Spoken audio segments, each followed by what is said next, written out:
Grammar Girl here. I'm Mignon Fogarty, and for the next few weeks, while we're taking a season break from interviews, we're going to release some of the best bonus episodes that people who support the show through Grammarpalooza got during the regular season. This week, you're getting behind-the-scenes conversation with Erin McKean, a lexicographer who runs the online dictionary Wordnik almost all by herself. And we're talking about how AI is affecting dictionaries. She even did a study to see which dictionary tasks AI can do and which it can't. We do these kind of extras every time I do an interview, so almost every week. And thank you to the current Grammarpalooza subscribers who support the show. You make this all possible, and we really appreciate it. And if you're listening or watching and you would like to be a Grammarpalooza supporter and support the show, we would also appreciate that. And you can sign up right on Apple Podcasts on the Grammar Girl show page, or you can get everything by text message. And you can learn more about that option by going to quickanddirtytips.com/bonus. And both those links will be in the show notes. Oh, thanks so much for having me. Yeah. So one of the things that came up really briefly in the main segment was you mentioned AI and dictionaries, and I am really curious what you think. I mean, recently dictionary.com laid off all of their lexicographers, and although they didn't say it was because of AI, a lot of people have been speculating it's because of AI. And so I just wonder what your thoughts are, and also because you're very technologically savvy, you do a lot of the tech work on your dictionary, you use APIs, so like, what are your thoughts on this technological thing that seems to be coming for dictionaries? I'm a little bit of an AI skeptic, but I'm kind of hurt by it because so I think artificial intelligence is kind of a misnomer. And in fact, I saw somebody online who said we should call it imitation intelligence, and I think that's way better, right? Mm-hmm. Because all of these large language models are based on statistical patterns of English, right? So theoretically, English is just the statistical patterns of how we use words.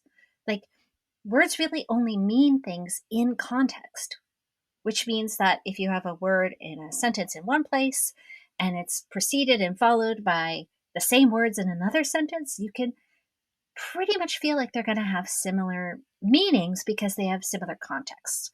Like, my favorite example of meaning depending on context is if you say the word toast to somebody, they don't know whether they're going to get champagne or a piece of bread with jam on it until you say more things, right? And so I really thought that, and I still maybe think that there are some dictionary tasks that these models would be good for. And so actually, Will Fitzgerald, who used to work at Wordnik with me, and we did a paper for AsiaLex about what's the return on investment of using a large language model for some of these dictionary tasks. So we used just straight out of the box ChatGPT, and we ran it through some tasks. And it kind of meh, right? But this is a really active field of research right now. Like, there's been papers at EuroLex. I'm sure that at the next Dictionary Society meeting, there are going to be more papers because, like, people want to believe. Now, the thing is I think that, and this is just me speaking in my personal capacity, because I do have a day job where I work at Google, but I do not work on anything AI related at Google. I work in the open source programs office. A lot of these models are maybe not as cheap as we think they are. There's an environmental cost. They're cheap now, kind of as a loss leader, but they cost an enormous amount to train. Some of these models, it's been estimated they cost like $1 trillion to train. I don't know about you, but I think I could hire a lot of lexicographers for $1 trillion, Yeah, right? that's mind-boggling. Yeah. And so the reason that investment is considered to be worthwhile is that they think they're going to be general purpose. It's generative AI. You can generate anything you want. But is it in fact going to work? Like, we've all seen these hallucinations that come from these models. And when you think about it, what they're really giving you is what they think the next most probable word is. Is that a true word? Often not. There's so much on this. I'm reading this great book now that we're actually going to feature in a Wordnik blog post, the 5 words from blog, where we take 5 words from an interesting book. It's called AI Snake Oil. Yeah. And it's got some really interesting, like, ways to think about AI, generative models, predictive AI, that I think are super useful. Like, what is something good for and how can you tell is, I think, the key problem of AI. And I could rant about this probably for hours because I found it a fascinating topic. Yeah. But the short answer is it will probably change things. It's not going to be as cheap or as easy or as high a return on investment as people think, because you know what else? Lexicographers are way, way cheaper than AI engineers by like an order of magnitude. So if you have to hire a data pipeline engineer and an AI engineer and someone to write the code and someone to tune the model,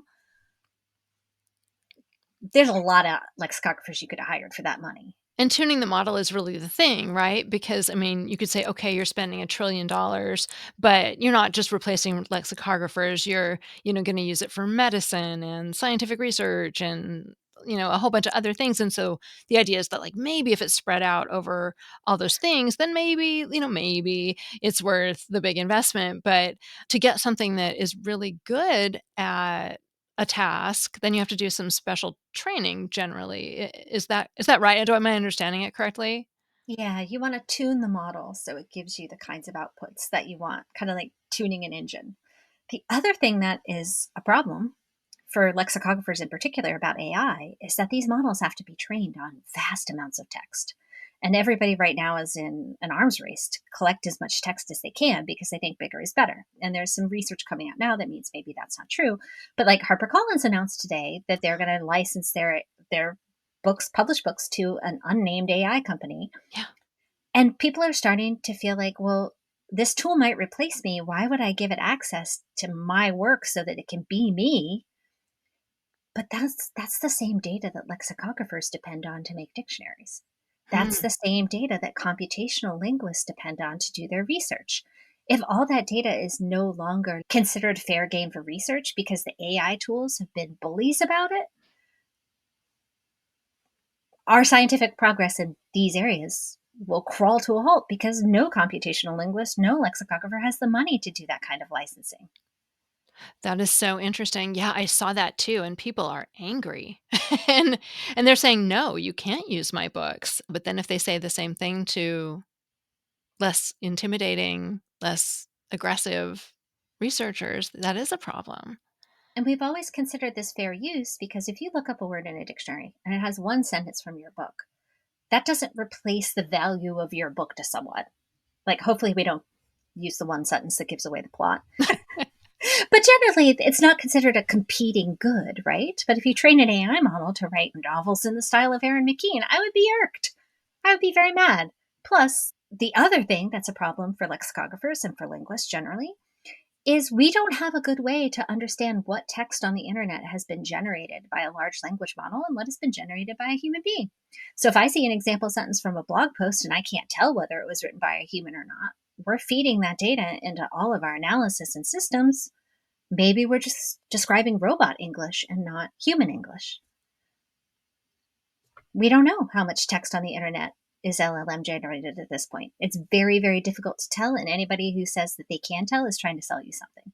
Right, and definitely people are reporting that they're seeing things that seem pretty obviously written by AI showing up high in the Google search results. You have to be really careful these days. Yeah. Yeah. I'm So curious what you in your paper, what tasks you tried to get it to do that it wasn't so good at. Like, I'm very curious. because words in general online are not in alphabetical order, it can't alphabetize. Like a task that LLMs are bad at is putting words in alphabetical order. A task that LLMs are bad at that the most junior lexicographer can do is to look at a list of words and look at a corpus and say, hey, what words are showing up in this corpus that don't show up in this list? It wasn't good at generating IPA pronunciations because IPA pronunciations don't really show up in the data that much. There's not Yeah. enough correlative information for it to have that be a reasonable task for an LLM. Yeah. The task that I thought it did the best at was taking definitions written in an adult level and rewriting it for a lower reading level. Mhm. That actually worked pretty well. Yeah. I was And trying to think of what are the most boring lexicographical tasks that we could outsource to an LLM, and I was like, oh, this is not. what does every lexicographer hate doing? I think it differs. I really dislike writing IPA pronunciations because I'm really bad at it. I don't know. That would be like if there were enough lexicographers to fill a medium-sized concert hall at this point, like we could do a nice survey. I was thinking about that when you were saying sort of a non-replicatable career path. I mean, it seems like today it's much harder to become a lexicographer than it was, 15 or 20 years ago. Yeah, There's there are no jobs. yeah. Just The no jobs. I probably haven't gotten an email query from a student about how to become a lexicographer in maybe 6 months at least. I used to get them on a monthly basis. Yeah. That's a really sad thing. Those are cool jobs. I wanna, like, go to bed at night knowing that somewhere in the world there are 100 lexicographers, looking into Word. I yeah, I mean, yeah. There's a really lovely quote by J.R.R. Holbert, who was a lexicographer in the 30s, where he talked about it's the best job in the world because something like you go to sleep every night, like feeling that you have advanced the great work towards its completion, and that all your problems are small but so absorbing, and you never go down like a dead end alley for months or years at a time and then have to like backtrack. No, you're always making progress. The problems are small, but they're really interesting. And it's really true. Yeah, that's great. And it's not AI that has caused this problem entirely, the fewer jobs for lexicographers. I think it's been happening for a long time, and sort of the internet has been really undermining the business model for dictionaries, for quite a while.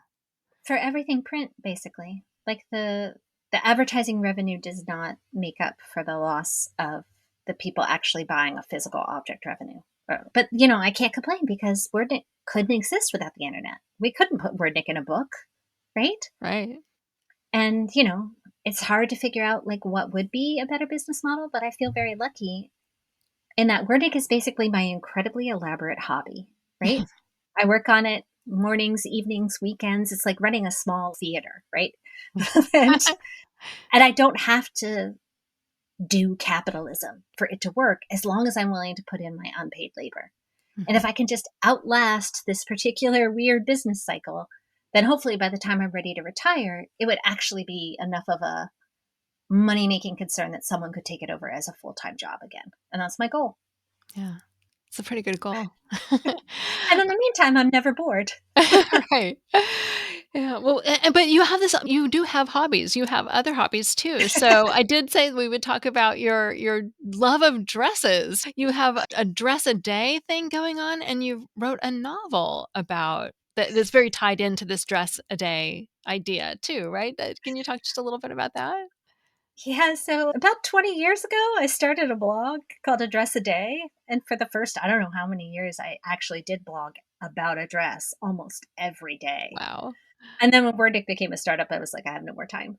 But I just love dresses. I feel like they're the most fun piece of clothing. And I love to sew and I like making dresses. So I thought, well, it was kind of like a chicken and the egg situation. So I started blogging about dresses. And then if I showed up someplace not wearing a dress, people were kind of pissed off at me.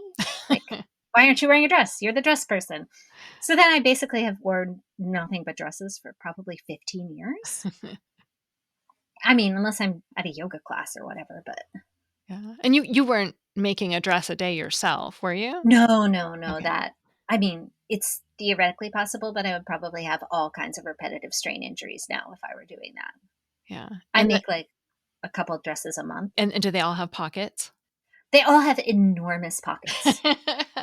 I feel like if you can't put your arm basically like almost up to your elbow into a pocket, is it even a pocket?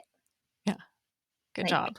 I want to be able to carry like 3 paperback books and a small rabbit. Like, Awesome. And then, you have what's your novel, though, that you wrote about oh, dresses? so the novel is called The Secret Lives of Dresses because for a while on the blog, I was writing these little like storylets from the points of view of dresses. And then I got some interest from agents saying, hey, should this be a book? And I had worked in publishing long enough at that point to know that like collections of short stories don't sell. So I was like, let's write a frame up novel where the stories can be in the novel, but they're not the novel, if that makes sense. Mhm. So it's a perfectly like standard off the shelf chick lit novel. One of my favorite novelists, Kathleen Norris, she was like the best-selling novelist, best-selling women's novelist of the 1930s. She said that her whole her whole thesis for fiction was get a girl in trouble and get her out of it. And I think that's like the plot of all chick lit, right? Get a girl in trouble, get her out of it. And like we like that. There's like a happy ending. It's nice. So yeah, and it still sells. It's still in print, which I'm very happy about. It's nice to have a book that's still in print. And it did really well in Australia. So it's been optioned for film in Australia. Oh, that's amazing. So yeah, hopefully it'll get made into a movie someday. Oh, well, let me know if it does. I will tell everybody because it'll be amazing. Yes. And you'll have to go to Australia. It'll be a tax write-off to go to Australia to watch it. Oh yeah, I will absolutely travel to Australia for that. Australia is fun. Have you been? No, I'd love to go. I highly recommend it. My college roommate lives in Australia, so I really should go. You have a built-in excuse. I do. It's far, though. It's really far. It is a really long flight. Yeah. But as long as you're there, you should also go to New Zealand. Well, but talking about books, let's wrap up by talking about, we ask guests to recommend their favorite books. And so can you share some of your favorite books with us? Oh, it was really hard to pick some favorite books because I really love books and have far too many books. One of the books that I suggested was a book by Diana Vreeland. Actually, she's in this picture behind me. Oh. She was the person who basically invented the modern role of the women's magazine editor. Huh. She also was the person who started the Costume Institute at the Metropolitan Museum of Art, and she was absolutely 100% bonkers. And in the best possible way. She had this column for Harper's Bazaar that she called Why Don't You? And they were just ridiculous suggestions. I actually took the book off my shelf.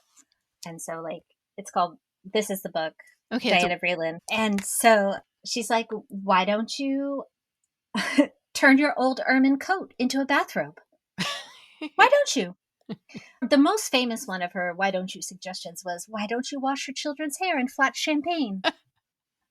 So and so I love reading stuff by Diana Vreeland. I love reading stuff about Diana Vreeland. Like I, for a long time, had a Twitter account where I pretended to be Diana Vreeland and just said, why don't use all the time that we're just bonkers. I'm going to move that over to Blue Sky, I think, very soon. How fun. Yeah, I just find her delightful and fascinating. So is that a collection of her columns or is it a biography? It's a collection of stuff that she did at Harper's Bazaar. Okay. And includes most of her why don't use. There's another fascinating book that's all the memos she sent when she was an editor at Vogue that are also absolutely unhinged. Yeah, I'm gonna have to check that out. But I like to pick this book up and look at it when I feel like I'm stuck in a rut. So do you know there's this thing called the oblique strategies?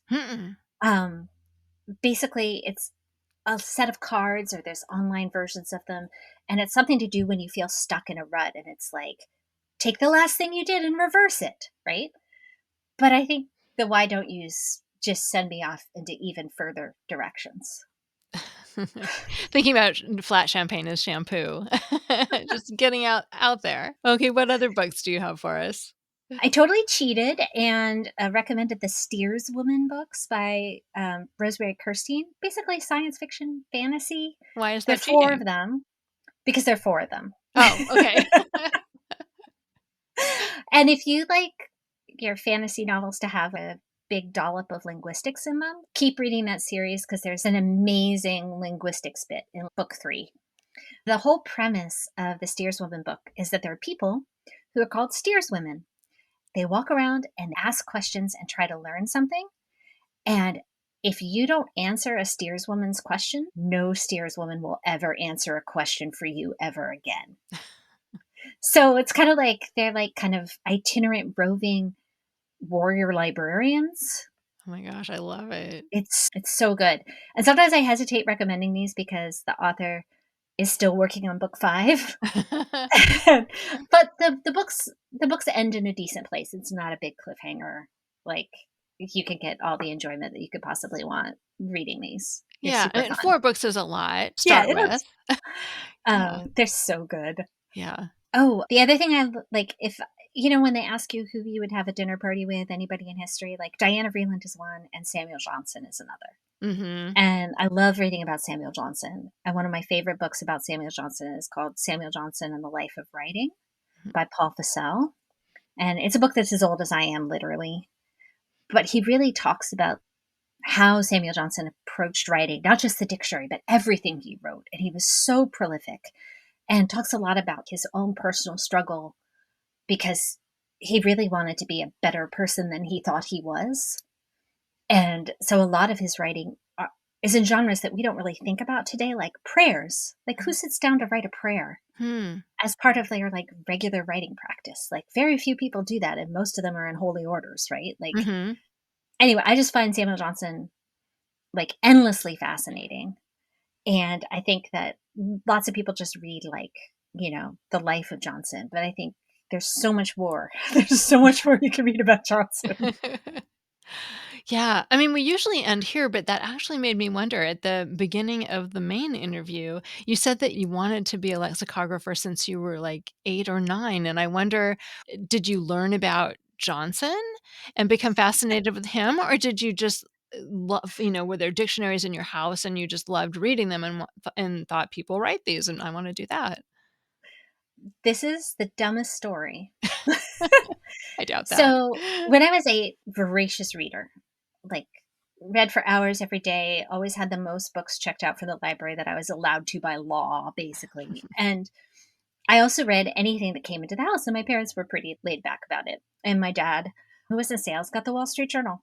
And I would like read the fun parts of the Wall Street Journal, which were like, there was something called I didn't know this at the time, but it's called the floating column. And it's the human interest story on the first page. Mhm. And there was a story about the second edition of the OED and how it was overdue by like 27 years. And so that's, like 4 times as long as I've been alive at that point, right?